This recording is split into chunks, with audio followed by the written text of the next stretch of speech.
Hello and welcome to Tara IAS. Think IAS, think Tara. This is Venkat Devarkonda. I am your current affairs faculty. Without any further delay, let's start our session. So let's begin the session with question number 1. Which of the following best describes the concept of most favored nation status in international trade? So international trade paranga మనం use చేసే concept ఏదైతే ఉందో nothing but most favoured nation. So దీన్ని describe చేయమని చెప్పి అడుగుతున్నారు. కింద ఉన్న ఆప్షన్స్లో ఏది బాగా డిస్క్రైబ్ చేస్తుందో దాన్ని సెలెక్ట్ చేయమంటున్నారు. సో ఆప్షన్స్ చూడండి. A country grants trade benefits to all its neighbouring countries equally. ఓకేనా, జస్ట్ ఫర్ ఎగ్జాంపుల్ ఇండియా తీసుకోండి. ఇండియా తన యొక్క నైబరింగ్ కంట్రీస్కి ట్రేడ్ బెనిఫిట్స్ని ప్రొవైడ్ చేస్తే ఈక్వల్గా, ఓకేనా, నైబరింగ్ కంట్రీస్ అందరికీ ఈక్వల్గా ట్రేడ్ బెనిఫిట్స్ని ప్రొవైడ్ చేస్తే దాన్ని మోస్ట్ ఫేవరెడ్ నేషన్ అని చెప్పి అంటామా. Next statement. A country grants special trade privileges to a single trading partner. కేవలం ఒక సింగిల్ ట్రేడింగ్ పార్ట్నర్కి మాత్రమే కొంచెం స్పెషల్గా గ్రాంట్స్ ఇస్తే దాన్ని మోస్ట్ ఫేవరెడ్ నేషన్ అని చెప్పి పిలుస్తామా. A country agrees to treat all WTO members equally in trade matters. So WTOలో ఎవరైతే మెంబర్ కంట్రీస్ ఉన్నారో వాళ్ళందరినీ ఈక్వల్గా ట్రీట్ చేస్తుంది అని చెప్పి అంటున్నారు. ఏ country establishes A trade embargo against a specific nation. So 4 statements ఇచ్చారు. సో వీడియోని పాజ్ చేయండి, సాల్వ్ చేయడానికి ట్రై చేయండి. సో మోస్ట్ ఫేవర్డ్ నేషన్ ఈ పదమే మనకు కొంచెం మిస్లీడింగ్గా ఉంటుందన్నమాట యాక్చువల్గా. ఓకేనా, సో ఈ పదాన్ని మనం అనుసరించి మీనింగ్ని తీసుకురావాలని చెప్పి చూస్తే ఇది మనకి ఆపోజిట్ మీనింగ్ ఇస్తుంది. అంటే జనరల్గా మోస్ట్ ఫేవర్డ్ నేషన్ అనగానే మనం ఏమనుకుంటాం అంటే ఒక పర్టికులర్ కంట్రీకి మనం మంచిగా ఉంటాం, లేకపోతే వాళ్ళ నుంచి వచ్చే అంటే నథింగ్ బట్ వాళ్ళ దగ్గర నుంచి మనం ఇంపోర్ట్ చేసుకునే గూడ్స్ మీద ఎక్కువగా ట్రేడ్ బ్యారియర్స్ విధించాం, తగ్గిస్తాము అని చెప్పి ఇలా మాట్లాడుకుంటాం. బట్ అది రాంగ్ అనమాట. Then what exactly is most favoured nation అంటే చెప్తాను చూడండి. No discrimination. ఎటువంటి డిస్క్రిమినేషన్ అనేది ఉండకపోవటాన్ని మనం మోస్ట్ ఫేవరెట్ నేషన్ అని చెప్పి పిలుస్తాం. సో ఎవరి పట్ల మనం డిస్క్రిమినేషన్ చూపించకూడదు? Towards WTO members. So world trade ఆర్గనైజేషన్లో ఎవరైతే మెంబర్ కంట్రీస్ ఉంటారో వాళ్ళ పట్ల మనం ఎటువంటి డిస్క్రిమినేషన్ చూపించకుండా ఈ పర్టికులర్ మెంబర్ కంట్రీస్ అందరినీ మనం ఈక్వల్గా ట్రీట్ చేయాలి. ఓకేనా, అంటే కొంతమందికి ప్రివిలేజెస్ ఇచ్చి కొంతమందిని డిస్క్రిమినేషన్ చేయటం ఇలా ఉండకూడదు అనమాట. అందరినీ ఈక్వల్గా ఉంచాలి. దీన్నే మోస్ట్ ఫేవరెట్ నేషన్ అని చెప్పి కూడా పిలుస్తాం. ఓకే, జస్ట్ ఫర్ ఎగ్జాంపుల్ ఇప్పుడు ఇండియా ఉంది. India trading with United States as well as China. ఇద్దరితో ట్రేడింగ్ అనేది చేస్తూ ఉంటుంది. సో యునైటెడ్ స్టేట్స్ నుంచి ఇండియాకి గూడ్స్ వస్తాయి, చైనా నుంచి కూడా ఇండియాకి గూడ్స్ వస్తాయి. Just for example we are importing pen from both countries, United States as well as China. So US నుంచి వచ్చే పెన్ మీద మనం ఒక 5% ట్యాక్స్ వేసాము just for example. But China నుంచి వస్తున్న పెన్ మీద మనం 10% ట్యాక్స్ వేసాము అనుకోండి. ఇది కరెక్ట్ కాదు. ఓకేనా, ఇది MFN స్టేటస్ ఏదైతే ఉందో దాన్ని వైలేట్ చేసింది అని చెప్పి అర్థం అనమాట. ఓకే, సో చైనా మనకి కొంచెం ఎనిమీ లాగా ఉంటుంది, లేకపోతే పాకిస్తాన్ మనకి ఎనిమీ. సో అందుకని చెప్పి అక్కడ నుంచి వచ్చే గూడ్స్ మీద మనం ఇటువంటి ట్రేడ్ బ్యారియర్స్ విధించడం కానీ ఇటువంటివి చేయకూడదు. అలా చేస్తే MFN స్టేటస్ని వైలేట్ చేసినట్టు అవుతుంది. సో MFN ఏమని చెప్తుంది అంటే వరల్డ్ ట్రేడ్ ఆర్గనైజేషన్లో ఎవరైతే మెంబర్ కంట్రీస్ ఉంటారో వాళ్ళందరినీ నువ్వు ఈక్వల్గా ట్రీట్ చేయాలి. ఓకే, సో ఎటువంటి డిస్క్రిమినేషన్ అనేది ఉండకూడదు. సో ఈ పర్టికులర్ క్వశ్చన్కి ఆన్సర్ ఏంటమ్మా? A country agrees to treat all WTO members equally in trade matters. Option C is the right answer. So దీంతో మనం సక్సెస్ఫుల్గా ఈ క్వశ్చన్ని సాల్వ్ చేసాం. బట్ మనం ఇక్కడ తాగంగా మనం ఏం చేస్తాము, ఎడిషనల్ టాపిక్ని కూడా మాట్లాడుకుంటాం. అప్పుడే మనకి కాన్సెప్చువల్ క్లారిటీ అనేది వస్తుంది. సో WTO గురించి కొన్ని పాయింట్స్ మనం మాట్లాడుకుందాం. సో WTO గురించి మీకు తెలియాలి అంటే ఫస్ట్ మీకు ఏం తెలియాలి? దేవర కథ ఏం కాదు, గ్యాట్ గురించి తెలియాలి. So general agreement on tariff and trade అనమాట గ్యాట్. సో గ్యాట్ మనం ఎప్పుడు తీసుకొచ్చాము? 1948లో తీసుకొచ్చాం. ఓకేనా, సో ఎందుకు 1948 ఆ టైమ్స్లో వచ్చింది అంటే after World War II. So World War II తర్వాత మోస్ట్ ఆఫ్ ద కంట్రీస్ సివియర్గా ఇంపాక్ట్ అయ్యాయి కాబట్టి సో ఆర్డర్ని మళ్ళీ కరెక్ట్గా ఎస్టాబ్లిష్ చేయాలి. సో ట్రేడ్ అనేది ఫ్రీగా జరగాలి అని చెప్పి ఈ గ్యాట్ అనే దాన్ని తీసుకొచ్చాం. సో గ్యాట్లో జనరల్గా డిస్కషన్స్ జరుగుతూ ఉంటాయి, రౌండ్ ఆఫ్ డిస్కషన్స్ జరుగుతూ ఉంటాయి. సో ఈ గ్యాట్లో టోటల్గా ఎన్ని రౌండ్స్ జరిగాయి అంటే 8 రౌండ్స్ జరిగాయి. ఓకే, సో 8th రౌండ్ చాలా స్పెషల్. ఈ 8th రౌండ్ని మనం ఏమని చెప్పి పిలుస్తాము అంటే ఉరుగ్వే రౌండ్ అని చెప్పి కూడా పిలుస్తాం. ఉరుగ్వే రౌండ్. సో టోటల్గా ఈ 8 రౌండ్స్లో కూడా చాలా లెందియెస్ట్ రౌండ్ కూడా ఉరుగ్వే రౌండ్ అనమాట. చాలా ఇయర్స్ జరిగింది. సో ఉరుగ్వే రౌండ్ అనేది 1986 నుంచి 1994 వరకు జరిగింది. సో ఈ ఉరుగ్వే రౌండ్ ఏదైతే ఉందో ఈ పర్టికులర్ రౌండ్ నుంచి చాలా ఇంపార్టెంట్ డెవలప్మెంట్ వచ్చింది. సో ఈ ఉరుగ్వే రౌండ్ ఏదైతే ఉందో it has been ended with a treaty called Marrakesh treaty. So Marrakesh treaty ద్వారా ఇది ఎండ్ అయింది అనమాట. సో మర్రకెష్ ట్రీటీ ఎప్పుడు వచ్చింది? 1994లో వచ్చింది. సో ఉరుగ్వే రౌండ్ కూడా 1994లో ఎండ్ అయిపోయింది అనమాట. సో ఇదే మర్రకెష్ ట్రీటీ ద్వారా మనం క్రియేట్ చేసిన ఆర్గనైజేషన్ ఏంటంటే world trade organisation, WTO. So ఈ ట్రీటీ ద్వారా WTO వచ్చింది. అండ్ WTO అనేది ఎన్ఫోర్స్మెంట్లోకి ఎప్పటి నుంచి వచ్చింది అంటే from Jan 1, 1995. Okay, first GATT ఉండేది 1948. దాంట్లో series of rounds of discussion జరుగుతూ ఉంటాయి. అండ్ గ్యాట్ యొక్క మెయిన్ ఏమేంటంటే ఈ ట్రేడ్ అండ్ దానికి సంబంధించిన టారిఫ్స్ వీటిని డీల్ చేస్తూ ఉంటుంది. సో టోటల్గా 8 రౌండ్స్ జరిగాయి. దాంట్లో 8th రౌండ్ వచ్చేసరికి ఉరుగ్వే రౌండ్. సో ఈ రౌండ్ ఏదైతే ఉందో ఇది 1986 నుంచి 1994 వరకు జరిగింది. అండ్ ఈ రౌండ్ అనేది మర్రకెష్ ట్రీటీ ద్వారా ఎండ్ అయిందనమాట. సో ఈ మర్రకెష్ ట్రీటీ ద్వారానే మనకి WTO అనేది క్రియేట్ అయింది. WTO అనేది 1995 నుంచి ఎన్ఫోర్స్మెంట్లోకి వచ్చింది. అసలు మనం ఎందుకు WTOని తీసుకొచ్చాము, ఎందుకు గ్యాట్ని పక్కన పెట్టాము? There are some reasons. Because ఈ గ్యాట్ అనేది ఏదైతే ఉందో ఇది కేవలం గూడ్స్కి మాత్రమే డీల్ చేస్తుంది. It deals with only goods. It does not include services. It does not include intellectual property rights. ఓకేనా? అండ్ గ్యాట్కి ఎటువంటి పర్మనెంట్ సెక్రటరేట్ కూడా లేదు. ఇది ఒక అడ్హాక్ బాడీ లాగా యాక్ట్ చేసేది. ఏదైనా ఇష్యూ వస్తే కలిసి అక్కడ మీటింగ్ పెట్టుకుంటారు, ఫినిష్ చేసుకుంటారు, రౌండ్ అయిపోతుంది అంతే. ఓకే, సో ఒక పర్మనెంట్ సెక్రటరేట్ లేకపోతే ఒక ఫీర్ కానీ లేకపోతే ఒక కంట్రోల్ కానీ ఎవరికి రాదు. సో అందుకని ఈ ఇష్యూస్ అన్నింటినీ రిజాల్వ్ చేయడం కోసం WTO అనే ఆర్గనైజేషన్ని తీసుకొచ్చారు in the year 1995. So one more important point ఏంటంటే ఈ WTO ఏదైతే ఉందో it is not part of United Nations, but United నేషన్స్తో కలిసి ఇది వర్క్ చేస్తుంది. ఓకేనా? It is not part of United Nations, గుర్తుపెట్టుకోవాలి. సో యాజ్ ఆఫ్ నౌ WTOలో అరౌండ్ 166 మెంబర్ కంట్రీస్ ఉన్నారు. And WTO it represents 98% of global trade. గుర్తుపెట్టుకోండి, 98% of global trade. Okay, so ఈ WTOలో మనకి ఒక హైరార్కీ ఉంటుంది. అంటే దీంట్లో ఉన్న మెంబర్స్ ఇలా లెవెల్స్లో అరేంజ్ అయి ఉంటారు. సో టాప్ లెవెల్ వచ్చేసరికి మినిస్టీరియల్ కాన్ఫరెన్స్ వాళ్ళు ఉంటారు. సో మినిస్టీరియల్ కాన్ఫరెన్స్ ఏదైతే ఉందో it is the highest level decision making body in WTO. So ఈ మినిస్టీరియల్ కాన్ఫరెన్స్ వాళ్ళు ఏం చేస్తూ ఉంటారు? ఎవ్రీ 2 yearsకి ఒకసారి మీట్ అవుతూ ఉంటారు. నథింగ్ బట్ ఈ కాన్ఫరెన్స్ని పెట్టుకుంటూ ఉంటారు.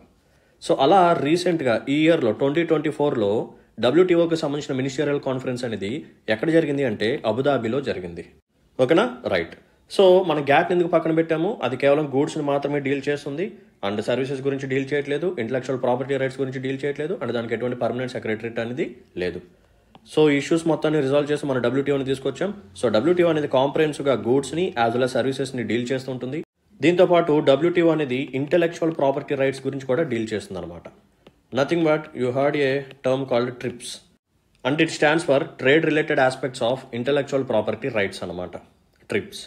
ఓకే, సో ఇది గూడ్స్ అండ్ సర్వీసెస్ని డీల్ చేస్తుంటుంది, ఇంటెలెక్చువల్ ప్రాపర్టీ రైట్స్ గురించి కూడా మాట్లాడుతుంటుంది, అండ్ దీనికి ఒక పర్మనెంట్ సెక్రటరేట్ కూడా ఉందన్నమాట. Okay, right. And next point ఏంటంటే ఈ WTOలో సిరీస్ ఆఫ్ మినిస్టీరియల్ కాన్ఫరెన్సెస్ జరుగుతుంటాయని చెప్పాను ఎవ్రీ 2 yearsకి ఒకసారి. సో ఇలా జరిగిన వాటిలో కొన్ని ఇంపార్టెంట్ ఉంటాయి. వాటిలో ఒకటి వచ్చేసరికి దోహా మినిస్టీరియల్ కాన్ఫరెన్స్. దీన్నే దోహా డెవలప్మెంట్ అజెండా అని చెప్పి కూడా పిలుస్తారు. సో ఇది 4th మినిస్టీరియల్ కాన్ఫరెన్స్ అనమాట. It was held in 2004. And next important one వచ్చేసరికి బాలీలో జరిగిన మినిస్టీరియల్ కాన్ఫరెన్స్. దీన్నే బాలీ ప్యాకేజ్ అని చెప్పి కూడా పిలుస్తారు. ఇది ministerial conference 9. It was held in 2013. And next one వచ్చేసరికి Nairobi package. So Nairobi package అనేది కూడా ఒక మినిస్టీరియల్ కాన్ఫరెన్స్ అనమాట. ఇది 10th ministerial conference. It was held in the year 2015. ఓకేనా? సో ఈ పర్టికులర్ WTO ఏదైతే ఉందో ఇది వచ్చిన తర్వాత చాలా మేజర్ అగ్రిమెంట్స్ని తీసుకొచ్చింది. దాంట్లో one of the major agreement వచ్చేసరికి agreement on agriculture. Okay, so ఎప్పుడైనా సరే టైం వచ్చినప్పుడు ఎక్స్టర్నల్ సెక్టర్ గురించి చెప్తే ఇవి కూడా ఎక్స్ప్లెయిన్ చేస్తాను. So agreement on agriculture. So దీంతోపాటు బ్లూ బాక్స్ కానీ, గ్రీన్ బాక్స్ కానీ, యాంబర్ బాక్స్ కానీ ఇవన్నీ ఉంటాయి. ఓకే, సో సబ్సిడీస్ని ఎంతవరకు పెట్టాలి అనేది కూడా WTO అనేది చెప్తూ ఉంటుంది. సో దీంతోపాటు ట్రిప్స్ ఇందాక మనం మాట్లాడుకున్నాం. దీంతోపాటు ట్రిమ్స్. ఓకేనా? సో ట్రిప్స్ వేరు యాజ్ వెల్ యాజ్ ట్రిమ్స్ వేరు, రెండు ఉంటాయి. So agreement on agriculture, TRIPS as well as TRIMS, ఇవి మేజర్ WTO అగ్రిమెంట్స్ అనమాట. ఓకేనా? ఇవి WTOకి సంబంధించిన కొన్ని ఇంపార్టెంట్ పాయింట్స్ అనమాట. Right, let's look at another important question from science and technology. So recent మిషన్స్లో ఇది చాలా ఇంపార్టెంట్ టాపిక్ అనమాట. The SpaDeX mission of ISRO aims to. ఓకేనా? సో స్పేడెక్స్ మిషన్ అనేది దీని ఒక ఎయిమ్ ఏంటి? ఇస్రో వాళ్ళు కండక్ట్ చేస్తున్నారు. What is the aim? Demonstrate India's docking capability, demonstrate recovery of rockets, demonstrate reuse of rockets, demonstrate India's ability to send humans to space. So ఈ mission ద్వారా మనం ఏం ప్రూవ్ చేయాలని చెప్పి అనుకుంటున్నాము? డాకింగా, లేకపోతే రాకెట్స్ని యూజ్ చేసిన తర్వాత వాటిని రికవర్ చేయటమా, లేకపోతే ఆల్రెడీ యూజ్ చేసిన వాటిని మళ్ళీ రీయూజ్ చేయటమా, లేకపోతే దీని ద్వారా స్పేస్లోకి హ్యూమన్స్ని పంపించడమా? సో వీడియోని పాజ్ చేయండి, సాల్వ్ చేయడానికి ట్రై చేయండి. So let me explain what is SpaDeX mission. So SpaDeX mission, so దీన్ని పోయం 4 అని చెప్పి కూడా పిలుస్తారు. So what is POEM? What is the full form of POEM? So it stands for PSLV orbital experimental module. ఓకేనా? So PSLV orbital experimental module. So జాగ్రత్తగా వినండి. So ఈ particular POEM 4 or SpaDeX mission ఏదైతే ఉందో దీన్ని ఎప్పుడు launch చేయబోతున్నాము అంటే ఆన్ December 30. ఇయర్ వచ్చేసరికి ఇయరే 2024 అనమాట. సో ఈ మిషన్ ద్వారా మనం ఏం చేయబోతున్నామంటే we are going to conduct docking. Sir docking అంటే ఏంటి? 2 స్పేస్ క్రాఫ్ట్స్ని మనం స్పేస్లో లింక్ చేస్తామన్నమాట.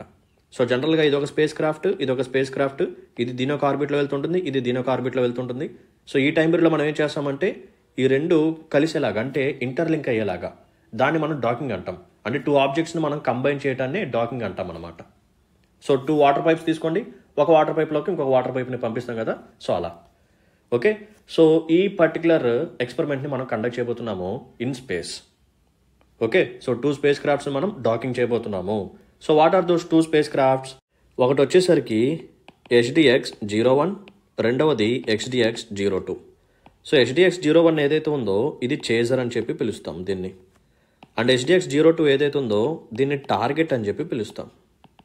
1 చేజర్ 1 టార్గెట్. అంటే ఈ HDX-2 ఏదైతే ఉందో ఇది ఇలా వెళ్తూ ఉంటుంది, HDX-1 ఏదైతే ఉందో అది వచ్చి చేసి దీనికి అటాచ్ చేసుకోవాలన్నమాట. ఇది మీనింగ్.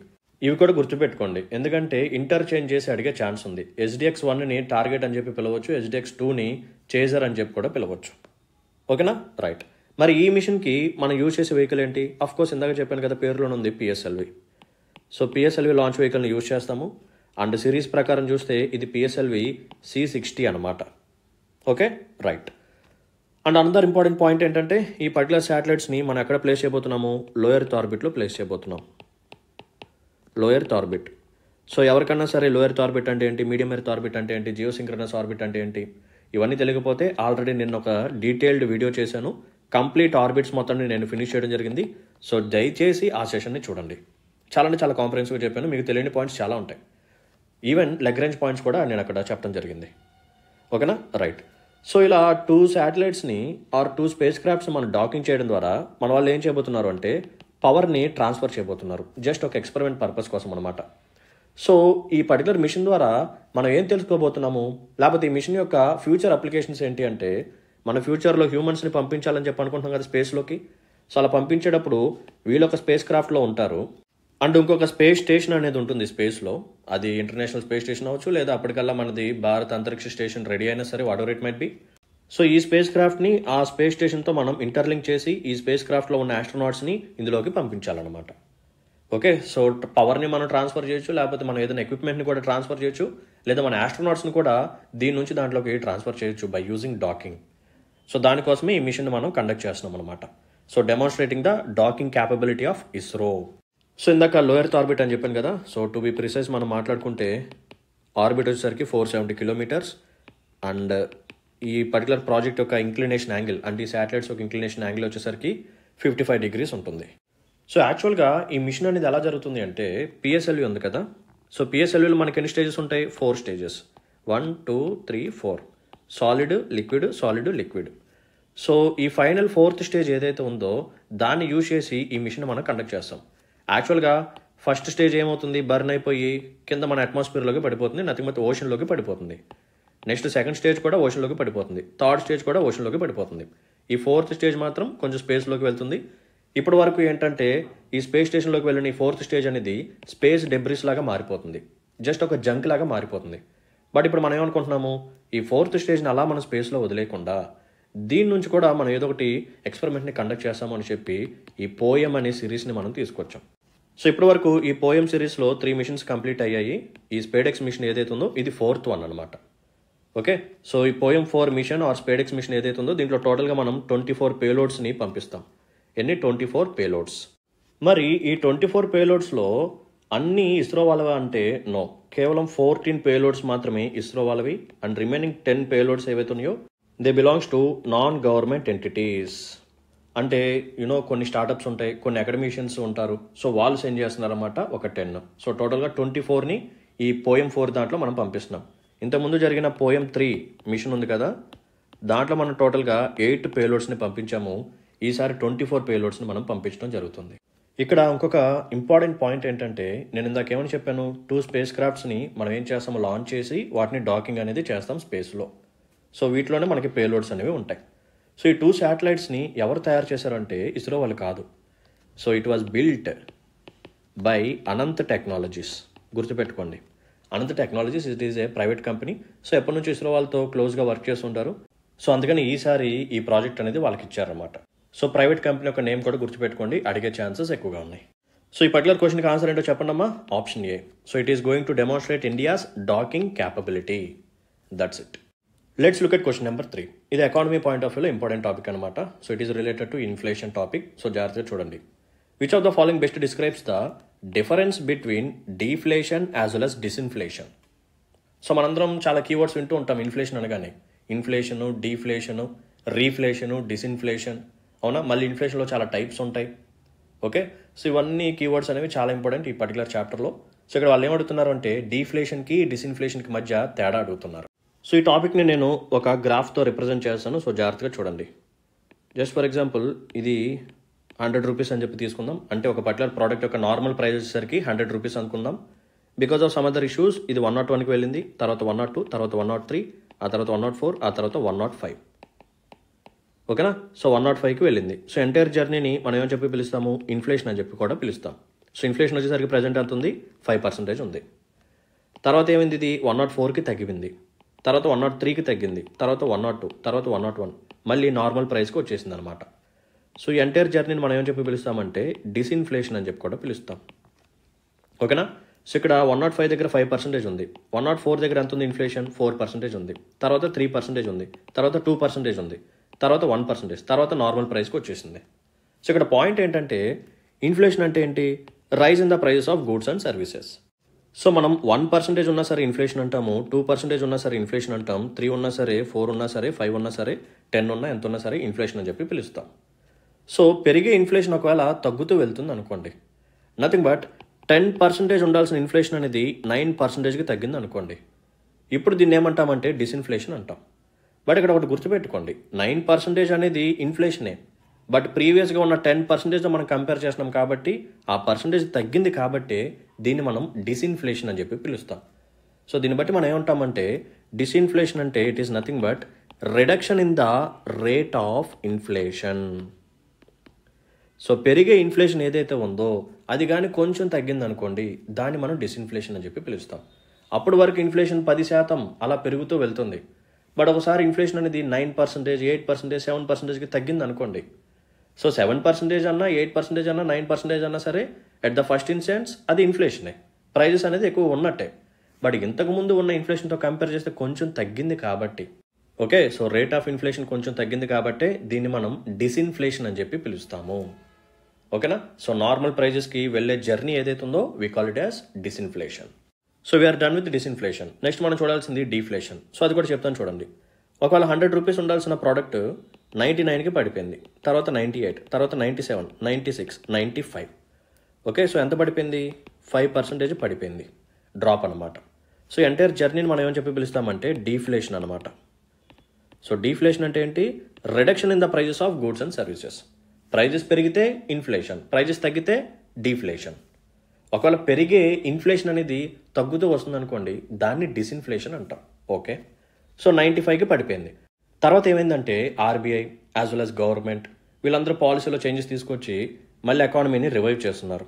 సో మళ్ళీ 95 నుంచి 96కి వచ్చింది, 97 వచ్చింది, 98, 99, 100 మళ్ళీ నార్మల్ ప్రైస్కి రీచ్ అయిపోయింది. సో పడిపోయిన ప్రైజెస్ అనేవి మళ్ళీ నార్మల్ ప్రైజెస్కి రీచ్ అవుతాయి కదా. సో ఎంటైర్ ఫేస్ని మనం ఏమని చెప్పి పిలుస్తామంటే we call it as reflation. ఓకేనా. సో రీఫ్లేషన్ అంటే ఎకానమీ రివైవింగ్ గురించి మాట్లాడుతుంది. సో పడిపోయిన ప్రైజెస్ మళ్ళీ నార్మల్ లెవెల్కి వెళ్తాయి చూసారా, అది రీఫ్లేషన్ అనమాట. సో ఈ 4 ఇంపార్టెంట్ టాపిక్స్ని మనం ఫినిష్ చేసాం. సో ఇన్ఫ్లేషన్ అంటే ఏంటి, ప్రైజెస్ పెరగటం. డీఫ్లేషన్ అంటే ఏంటి, ప్రైజెస్ తగ్గటం. ఇవి రెండు ఒక సెట్. నెక్స్ట్ డిస్ఇన్ఫ్లేషన్ అంటే ఏంటి? పెరిగే ఇన్ఫ్లేషన్ రేట్ అనేది తగ్గటం అనమాట. బట్ స్టిల్ ప్రైజెస్ అనేవి ఎక్కువగానే ఉంటాయి, బట్ పెరిగే ఇన్ఫ్లేషన్ అనేది తగ్గుతూ ఉంటుంది. నెక్స్ట్ రీఫ్లేషన్ అంటే ఏంటి?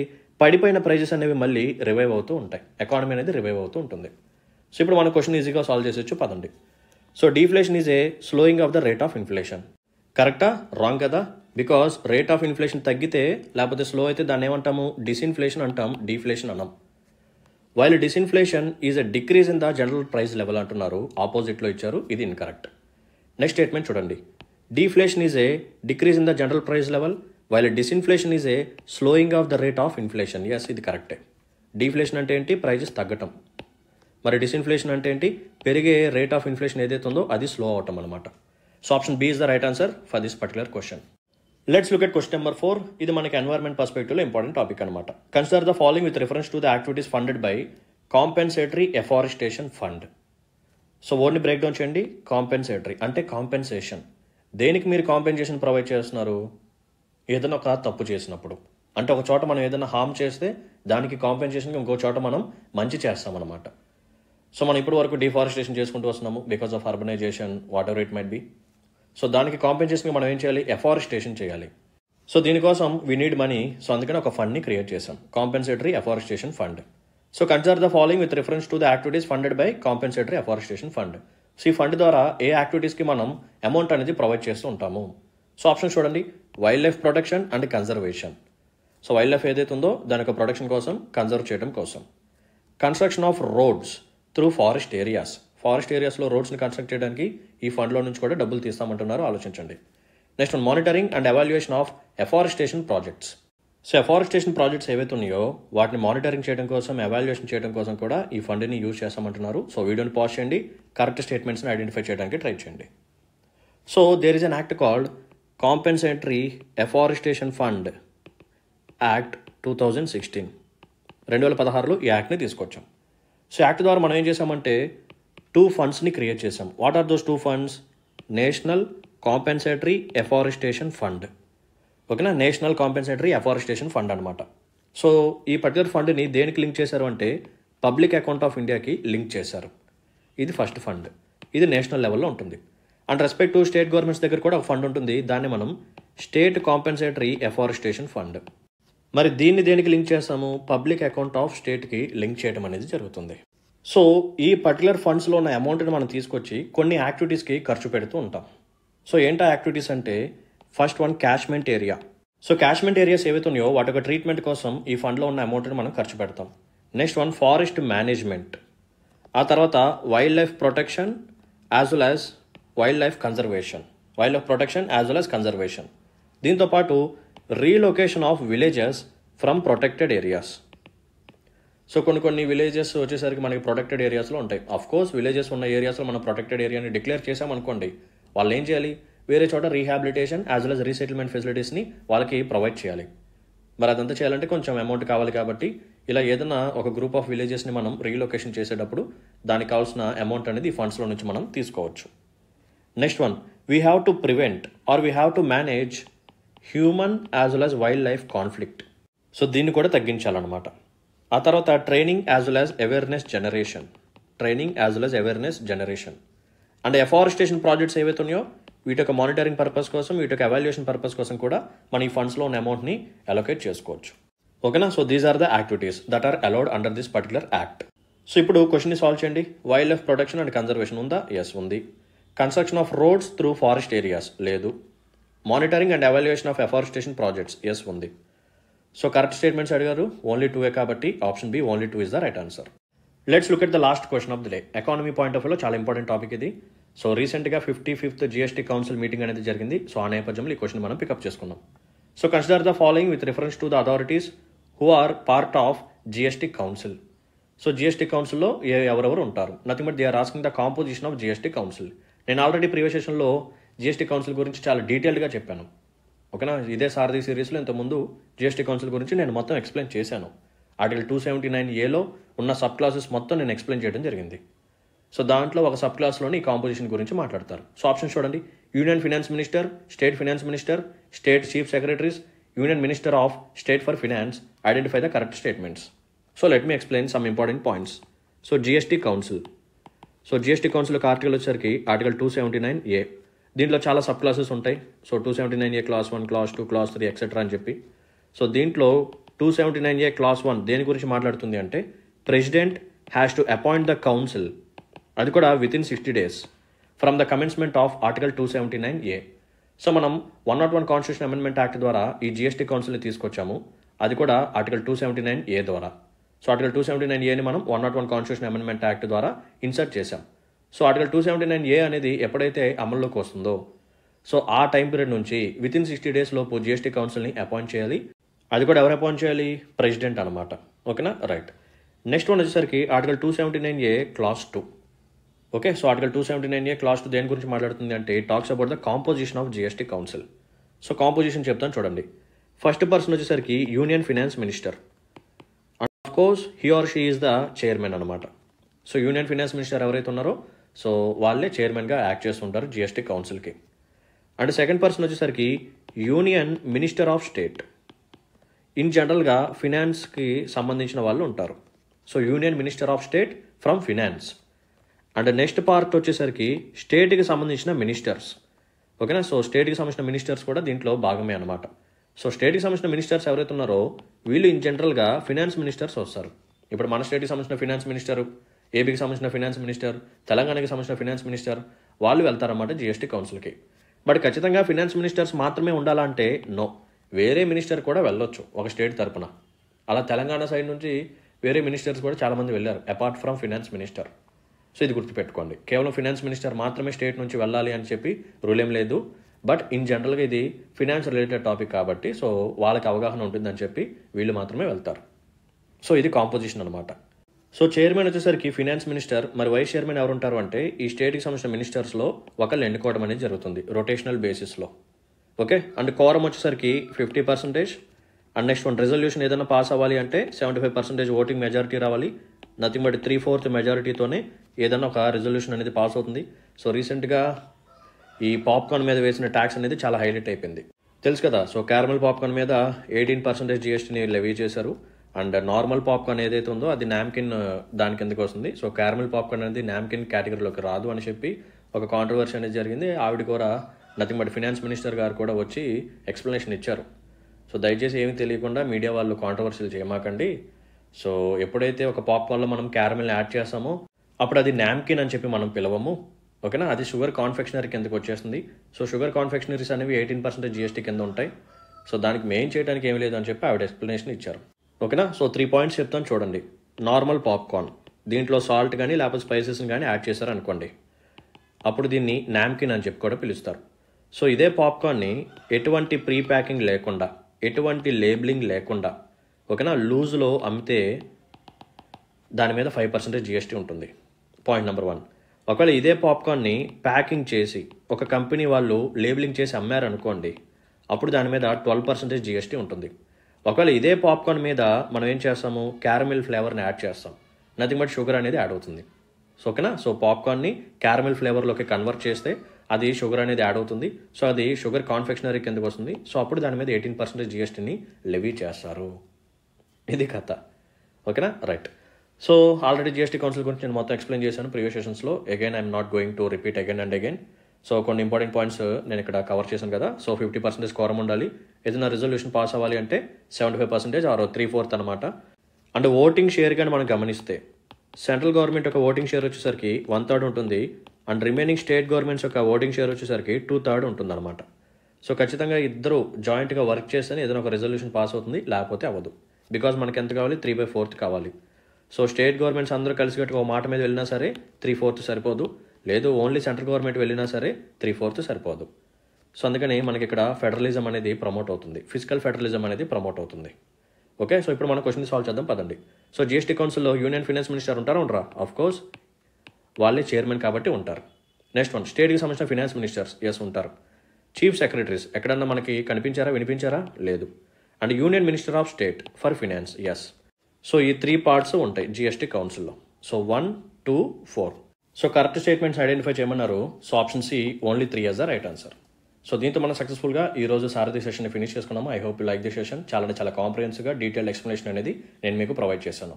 సో ఇటువంటి కాంప్రహెన్సివ్ సెషన్స్ మీ ముందుకు తీసుకురావడానికి నా సైడ్ నుంచి అండ్ నా టీమ్ సైడ్ నుంచి చాలా కాంప్రహెన్సివ్ ఎఫర్ట్స్ ఉంటున్నాయి. సో సిన్సియర్ రిక్వెస్ట్ వచ్చేసరికి మీకు కానీ మాకు ఎక్స్ప్లెనేషన్ కానీ నచ్చినట్టయితే, ఇటువంటి సెషన్స్ నా నుంచి మరిన్ని కోరుకున్నట్టయితే please hit the like button, మీ యొక్క వాల్యుబుల్ కామెంట్ మెన్షన్ చేయండి అండ్ మీ ఫ్రెండ్స్ అండ్ ఫెలో ఆస్పిరెంట్స్కి మన వీడియోస్ని షేర్ చేయండి. And one more important point ఏంటంటే tarais.com వెబ్సైట్ని విజిట్ చేయండి రెగ్యులర్గా. సో ఈ పర్టికులర్ క్వశ్చన్స్ని అక్కడ క్విజ్ రూపంలో ప్లేస్ చేస్తున్నాము. సో మార్నింగే మీకు అప్లోడ్ అయిపోతాయి. సో చక్కగా టెస్ట్ అక్కడ రాయండి. సో మీరు ఎక్కడ ఇన్కరెక్ట్ ఆప్షన్స్ని ప్లేస్ చేశారో చెక్ చేసుకుంటూ ఉండండి. బికాజ్ ప్రిలిమ్స్ అనేది ఇక్కడ దగ్గరికి వచ్చేసింది. సో నేను మళ్ళీ చెప్తున్నాను, ప్రిలిమ్స్ కానీ దగ్గరికి వచ్చిన తర్వాత మనకి టైం అనేది సరిపోదు, సిలబస్ అనేది ఫినిష్ అవ్వదు. బికాజ్ మనకి CSAT కూడా ఉంటుంది. సో దాని మీద కూడా మనం ఫోకస్ చేయాలి. సో అందుకని జాగ్రత్తగా ఆలోచించుకోండి, ఓకేనా? సో ఇప్పటి నుంచి మీరు క్వశ్చన్స్ని సాల్వ్ చేస్తేనే ప్రిలిమ్స్కి మీరు రెడీ అవుతారు. సో సీరియస్ క్యాండిడేట్స్ ఎవరైతే ఉన్నారో వాళ్ళు మాత్రం యూటిలైజ్ చేసుకోండి, ఓకేనా? Right. So let's start today then. See in the next session. Until then take care, bye bye, జై హింద్.